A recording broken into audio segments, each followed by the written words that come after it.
Bonjour à chacun. Jean-Noël va vous apporter le message. Non, Jean-Noël va vous apporter un message. Le message, c'est la parole de Dieu. Genèse 2. Je ne sais pas si vous avez pris le temps de lire Genèse 2 dans la semaine.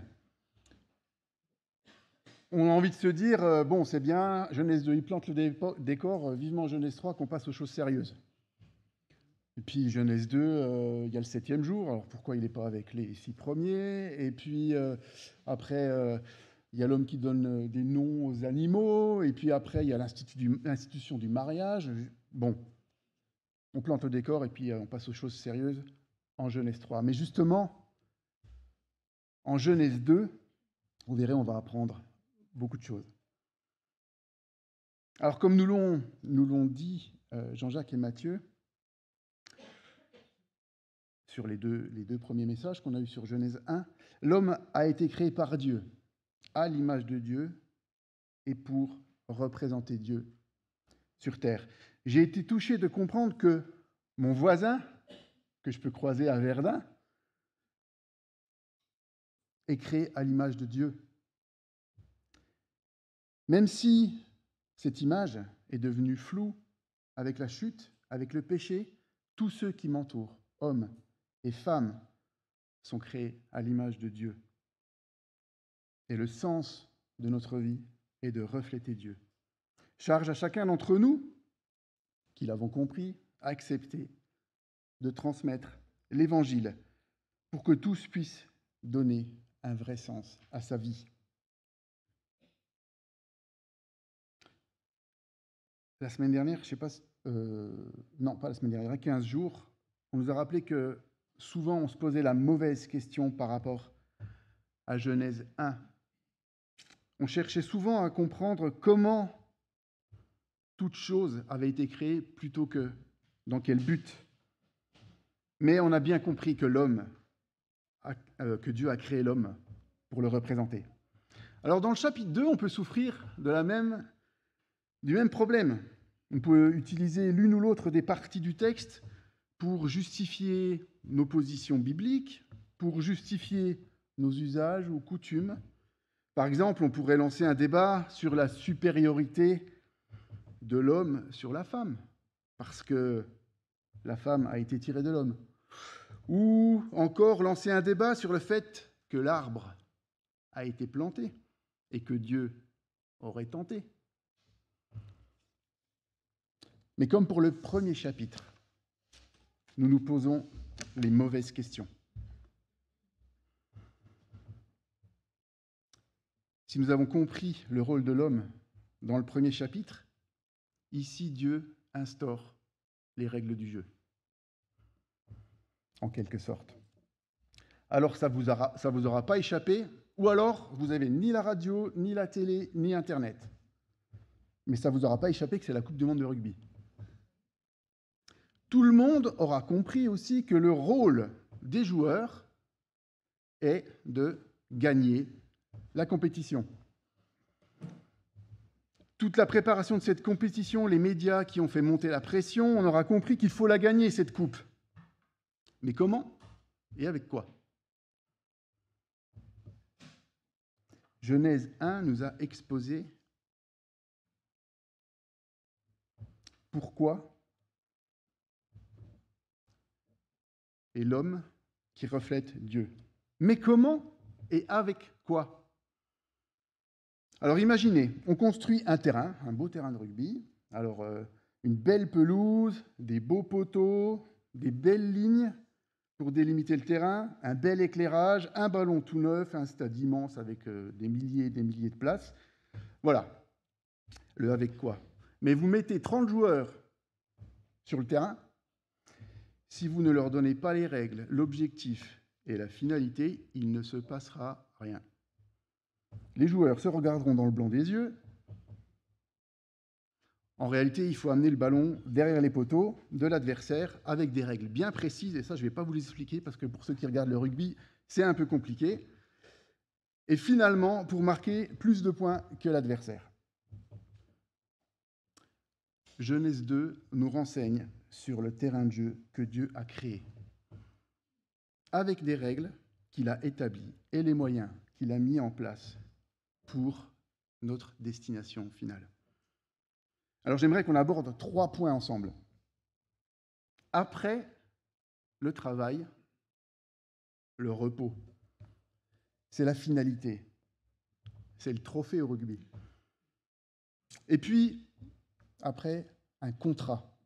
Un contrat, les règles du jeu. Et puis, enfin, un vis-à-vis. Des moyens, l'organisation, l'équipe au rugby. Alors j'aimerais qu'ensemble, on puisse prendre le texte de Genèse 2 pour le lire. Alors, ouvrons nos Bibles en Genèse 2. Il est assez facile à trouver, c'est le 2e chapitre de la Bible.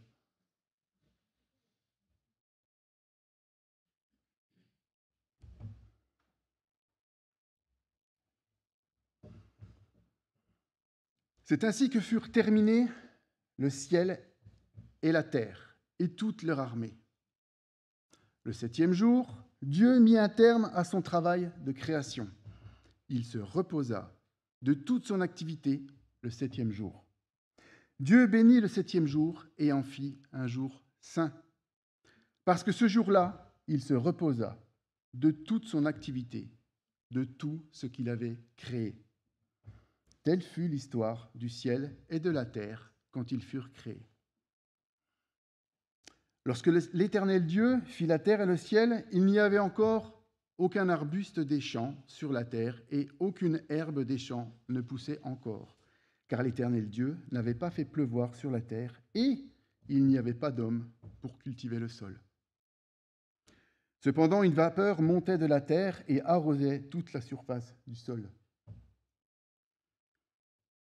L'Éternel Dieu façonna l'homme avec la poussière de la terre. Il insuffla un souffle de vie dans ses narines, et l'homme devint un être vivant. L'Éternel Dieu planta un jardin en Éden, du côté de l'est, et il y mit l'homme qu'il avait façonné.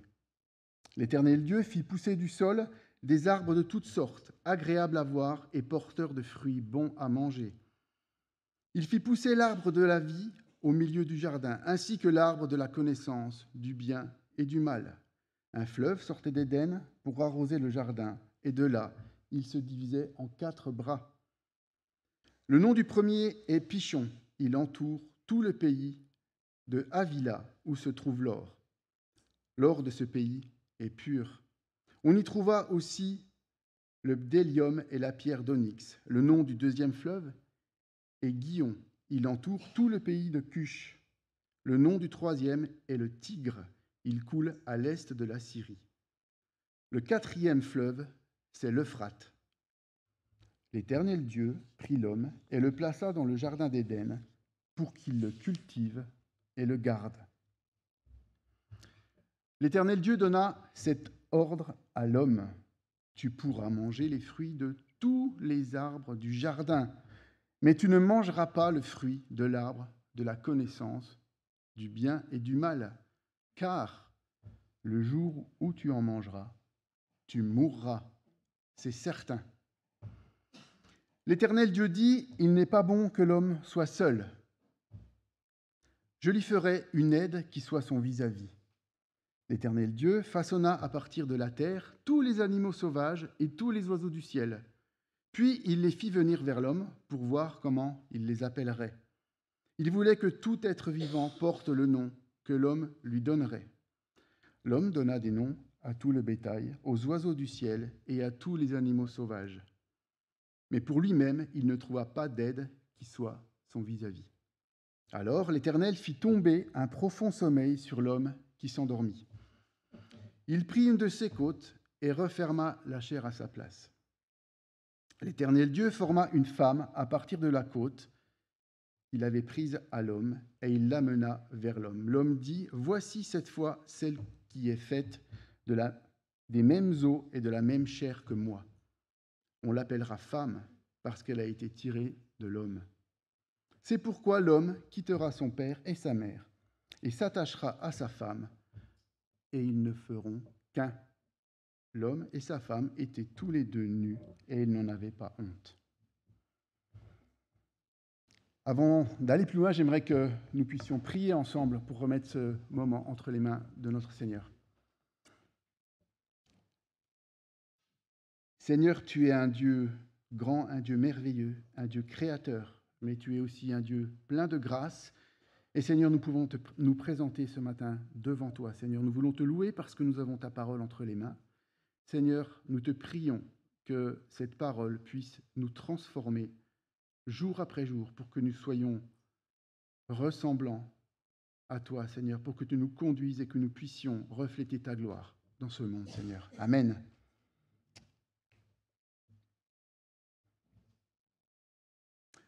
Je pense qu'avant toute chose, on peut noter que Dieu est à l'œuvre.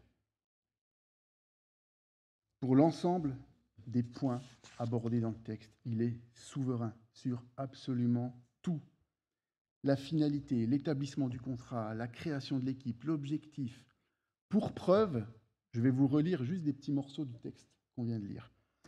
L'Éternel Dieu façonna, l'Éternel Dieu planta, l'Éternel Dieu fit pousser, l'Éternel Dieu prit l'homme et le plaça, l'Éternel Dieu donna cet ordre, l'Éternel Dieu dit, l'Éternel Dieu façonna à nouveau, l'Éternel Dieu fit tomber, l'Éternel Dieu forma. 9 fois, Dieu agit. C'est lui qui crée l'homme et la femme, c'est lui qui crée le jardin, les arbres, les plantes, les animaux. C'est lui qui fixe les règles, c'est lui qui institue le mariage. Dieu est souverain. La bonne nouvelle, c'est que Dieu ne change pas. Il est également souverain aujourd'hui. Il nous a créés, mais il nous a aussi fait naître de nouveau. Ne soyons pas inquiets. Dieu est souverain sur nos vies. Au contraire, dans tout cela, nous sommes plus que vainqueurs grâce à celui qui nous a aimés. En effet, j'ai l'assurance que ni la mort, ni la vie, ni les anges, ni les dominations, ni le présent, ni l'avenir, ni les puissances, ni la hauteur, ni la profondeur, ni aucune autre créature ne pourra nous séparer de l'amour de Dieu manifesté en Jésus-Christ, notre Seigneur. Nous pouvons vivre en toute sérénité. C'est Dieu qui est aux commandes, qui sait ce qui est bon, qui dirige nos vies et qui nous conduit au travers de cette vie, quelles que soient les circonstances que nous traversons. Alors revenons à nos 3 points. Le repos. Reprenons notre texte au début. Les 2 premiers versets semblent conclure le premier chapitre. Il s'agit du 7e jour de la création et on apprend que Dieu se repose de son ouvrage. Est-il fatigué? Pourquoi en fait-il un jour saint? Autrement dit, un jour saint, un jour mis à part pour Dieu, pour lui-même. En réalité, le 7e jour n'est pas une pause pour récupérer, mais c'est l'aboutissement du travail de la création de Dieu. Si Dieu lui-même nous apprend qu'il a mis à part ce jour, nous comprenons que nous devons en faire autant. On peut lire dans Hébreux 4, au verset 10, « En effet, celui qui entre dans le repos de Dieu se repose lui aussi de son activité, tout comme Dieu s'est reposé de la sienne. » Mais que veut dire entrer dans le repos de Dieu? Bien tout simplement, être en sa présence. Dieu a institué un jour pour lui, où en Église, tous ensemble, nous pouvons réserver un temps à part pour le louer et l'adorer dans sa présence, ensemble en Église. Mais au-delà, le repos ultime est la finalité de nos vies. En Christ, nous serons éternellement dans le repos de Dieu. Apocalypse 14, verset 13. « Puis j'entendis du ciel une voix qui disait, « Écris, heureux les morts qui meurent dans le Seigneur, et ce, dès maintenant, oui, dit l'Esprit, ainsi ils se reposent de leurs travaux. mais leurs œuvres les suivent. Ne négligeons pas le 7e jour parce qu'il est les prémices du repos éternel. Nous expérimentons la louange, l'adoration en Église et dans la présence de Dieu. Ce 7e jour nous encourage et nous rappelle ce que nous vivrons ensemble pour l'éternité. C'est le plan de Dieu pour l'homme, se créer un peuple d'adorateurs, plan qui sera achevé dans l'éternité, dans son repos. Alors on commence par la fin, les règles du jeu maintenant. Je le répéterai plusieurs fois, mais je pense que ça nous fait du bien de l'entendre. Nous avons été créés à l'image de Dieu. Mais comment le refléter fidèlement ? Les versets 15 à 18 nous donnent des pistes du plan de Dieu et de notre responsabilité aujourd'hui. D'abord, en prenant soin de sa création. La domination dont on a entendu parler dans Genèse 1, c'est une domination pour en prendre soin. Et là encore, nous voyons que Dieu est à la manœuvre. C'est lui qui place l'homme dans le jardin qu'il a planté, c'est lui qui donne à l'homme sa mission dans ce jardin, dans sa création, en prendre soin, la cultiver. Alors le sujet est, vous me direz, d'actualité. Je pense que là c'est pareil. Si vous n'avez pas de radio, pas de télé, pas Internet, je comprendrais que vous ne soyez pas sensibilisés, mais qui n'est pas sensibilisé aujourd'hui au réchauffement climatique, à tous les sujets écologiques? Je pense qu'on en a tous plus ou moins entendu parler. Donc je disais, le sujet est d'actualité. Mais il nous montre aussi que l'homme s'est détourné de sa mission de départ, donnée à l'homme et à la femme. Force est de constater que la création est abîmée par le péché. En fait, nous avons fait, nous les hommes, de la création un moyen de combler nos besoins de confort et de sécurité, en l'abîmant, plutôt que d'en faire un moyen de louange et de révélation de la grandeur de Dieu, et finalement de compter sur Dieu pour notre confort et notre sécurité. Alors, je ne suis pas un militant écologiste,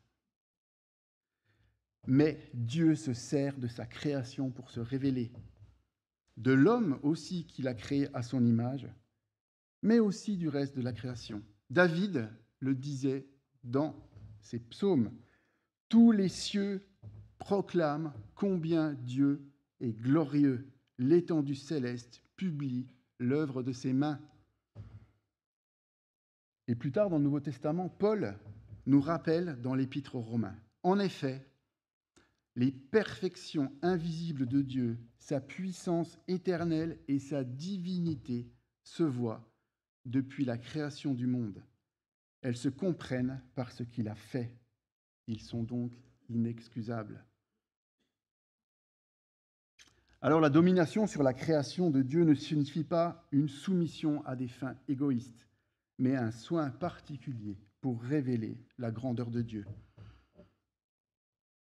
Je crois d'ailleurs que notre rôle aujourd'hui ne s'arrête pas à prendre soin de sa création, comme on le comprend le plus souvent, c'est-à-dire de la nature, de la planète, mais aussi et surtout en prenant soin de l'homme, de son prochain. Et c'est là où on s'éloigne un petit peu peut-être des mouvements écologistes. Nous ne devons pas prendre soin de la création de Dieu au détriment de l'homme qui représente Dieu sur terre. Il n'est pas question, comme le disait avec humour, je ne suis même pas sûr que ce soit de l'humour d'ailleurs, Matthieu la semaine dernière, ne sauvons pas le chat plutôt que l'homme quand la maison brûle. Certains mouvements ne font aucune différence entre les espèces. Prenons soin de la création de Dieu pour prendre soin de l'homme qui le reflète, pour révéler Dieu à ceux qui ne le connaissent pas. Deuxième règle, le contrat. le contrat que Dieu passe avec l'homme. Les mots ici sont forts. Dieu ordonne. Si le doute subsiste pour certains d'entre nous, et certainement pour nous tous en fait, en fonction de nos circonstances de vie, c'est Dieu qui fixe les règles. L'Éternel Dieu donna cet ordre à l'homme. Tu pourras manger les fruits de tous les arbres du jardin, mais tu ne mangeras pas le fruit de l'arbre de la connaissance du bien et du mal, car le jour où tu en mangeras, tu mourras. C'est certain. Alors, il est intéressant de noter que l'homme, Adam, peut manger absolument tous les fruits du jardin. Des fruits bons à manger, on le lit avant, agréables à voir. En fait, Dieu, il n'empêche pas l'homme de manger le seul fruit agréable, et puis il lui laisse uniquement les choses fades, vilaines, immangeables. Non, il peut manger tous les fruits du jardin, sauf un. Et pourquoi Dieu ne veut pas que l'homme en mange? Parce qu'il se l'est réservé pour lui? Non. Parce que si Adam en mange, il meurt. Les ordonnances de Dieu sont bonnes pour l'homme. D'ailleurs, Dieu ne dit pas « je te tuerai ». Dieu dit « tu mourras ». Si nous devons comprendre quelque chose ce matin, c'est que la parole de Dieu est certaine et elle est bonne pour l'homme. Par ses règles, Dieu prend soin de sa créature. Mais par cet ordre, Dieu établit également un contrat entre lui et sa créature. Fais tout ce que tu veux, mais pas ça. C'est la seule condition, et c'est pour ton bien. Fais-moi confiance, ma parole est certaine. Établissons cette relation de confiance, c'est pour ton bien. Nous verrons par la suite que malheureusement, Adam et Ève donneront leur confiance à quelqu'un d'autre. Aujourd'hui, mes amis, soyons certains que la parole de Dieu est sûre, elle est la vérité, et elle nous conduit pour notre bien. Dieu veut instaurer depuis la création une relation de confiance et de soumission avec sa créature. Je vais vous relire le psaume 1. On le chante souvent, mais relisons-le ensemble. Heureux l'homme qui ne marche pas selon les conseils des méchants, qui ne va pas se tenir sur le chemin des pécheurs, qui ne s'assied pas en la compagnie de ces gens qui se moquent de Dieu. Toute sa joie, il la met dans la loi de l'Éternel, qu'il médite jour et nuit.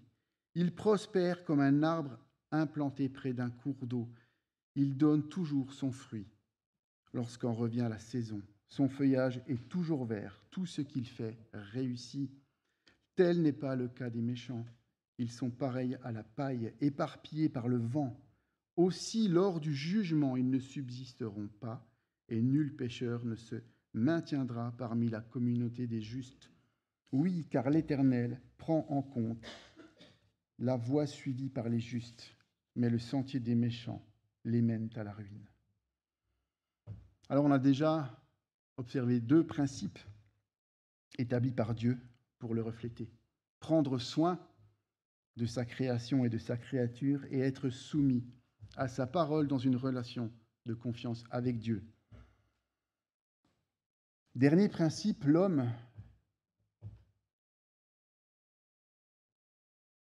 Je vais vous lire d'abord le passage. L'Éternel Dieu dit, « Il n'est pas bon que l'homme soit seul. » L'homme est une créature de relation. L'homme n'est pas fait pour être seul. Dieu dit, « Il n'est pas bon que l'homme soit seul. » Loin de moi l'intention de montrer du doigt les personnes seules. Mais l'homme n'est pas fait pour être seul. C'est un être de relation. Nous avons vu que la première relation de l'homme est celle qu'il doit entretenir avec son Créateur, dans un esprit de soumission et de confiance. L'un ne va pas sans l'autre. Mais l'homme est aussi fait pour avoir des relations avec ses semblables. C'est d'ailleurs à la nature de nos relations, les uns avec les autres, que nous témoignons de la transformation que Dieu a opérée dans nos vies. C'est à cela que tous reconnaîtront que vous êtes mes disciples si vous avez de l'amour les uns pour les autres. Jean 13, verset 35. L'Église est l'endroit, et là je ne parle pas d'un lieu géographique, d'une salle, mais des individus qui constituent l'Église de Dieu. Donc l'Église est l'endroit où nous pouvons manifester notre amour les uns aux autres. Cet amour visible doit se communiquer à l'extérieur, toucher nos contemporains, et encore une fois, refléter la gloire de Dieu. Dans ce deuxième chapitre, Dieu définit les règles pour refléter sa gloire. D'abord en prenant soin de sa création et de ses créatures. Ensuite, en écoutant sa parole et par une soumission en toute confiance. Et enfin, en nous manifestant de l'amour réciproque dans son Église.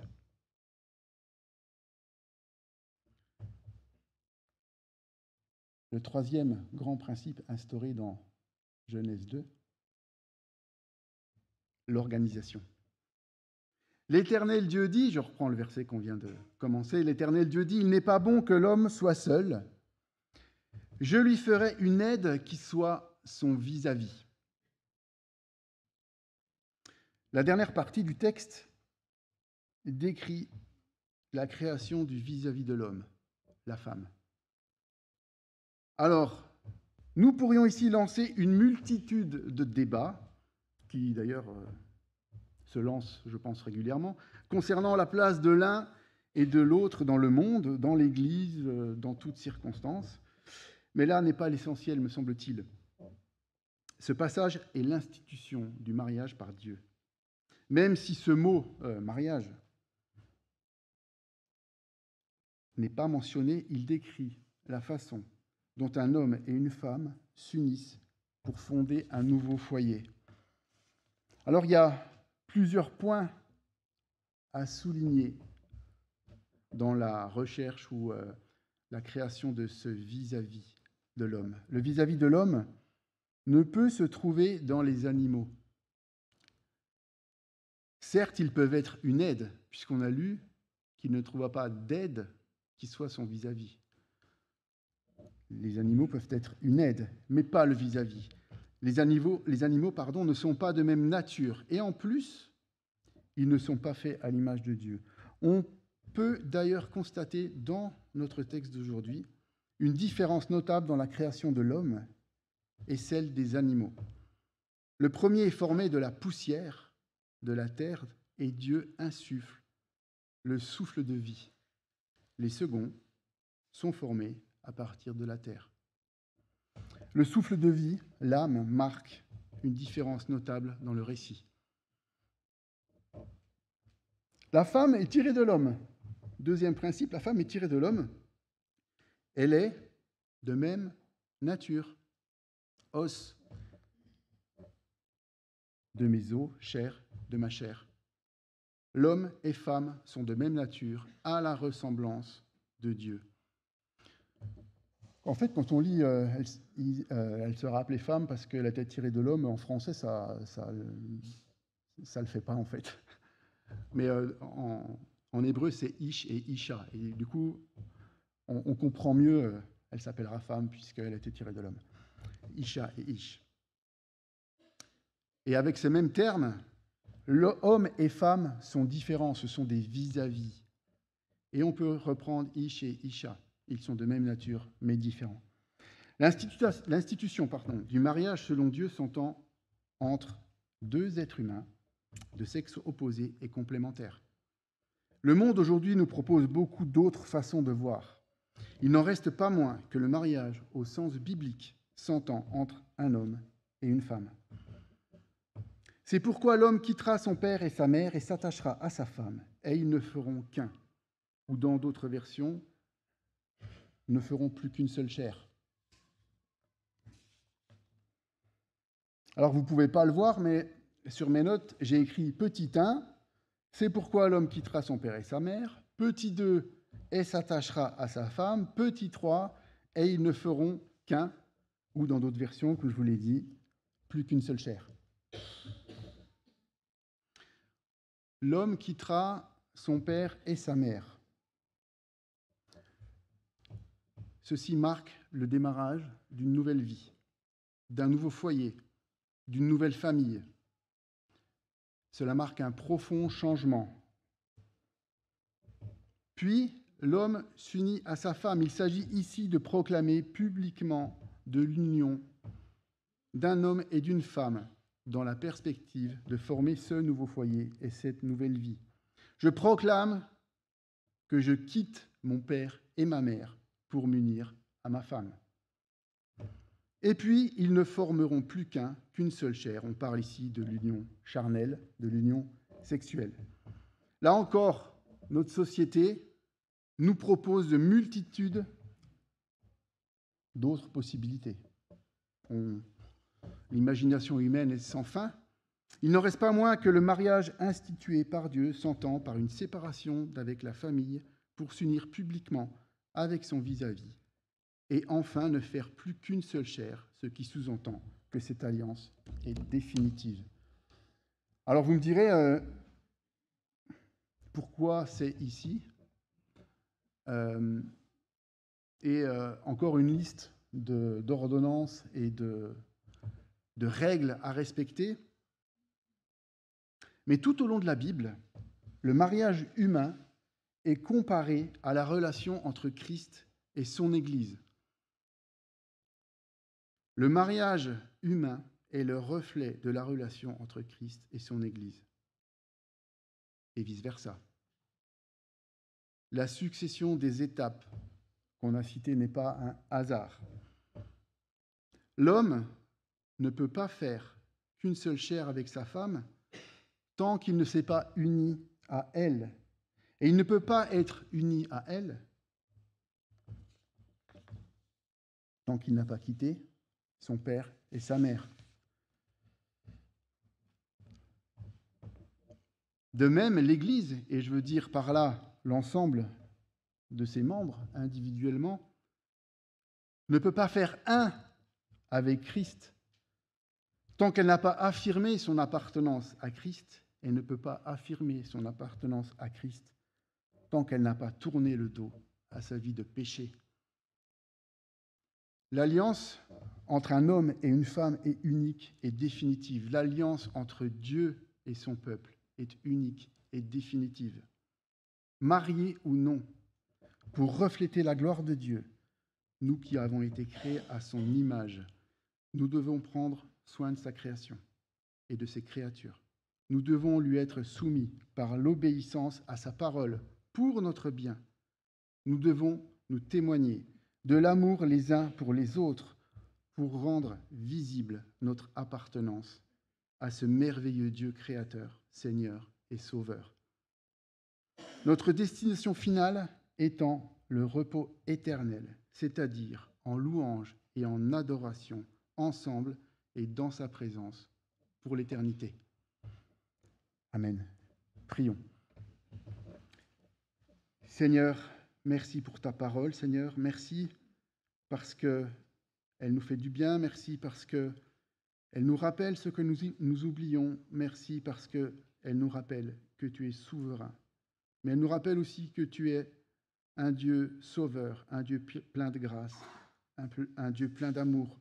Elle nous rappelle que les ordonnances qui parfois nous embêtent, parfois nous pèsent, sont là pour notre bien. Seigneur, nous voulons te prier que nous puissions être transformés à ton image. Nous voulons te prier que ce que nous lisons dans ta parole nous fasse du bien, mais aussi puisse nous reprendre là où nous en avons besoin et puisse nous transformer. Car notre prière, Seigneur, ce matin, c'est que nos vies puissent refléter ta gloire au monde qui ne te connaît pas. Amen.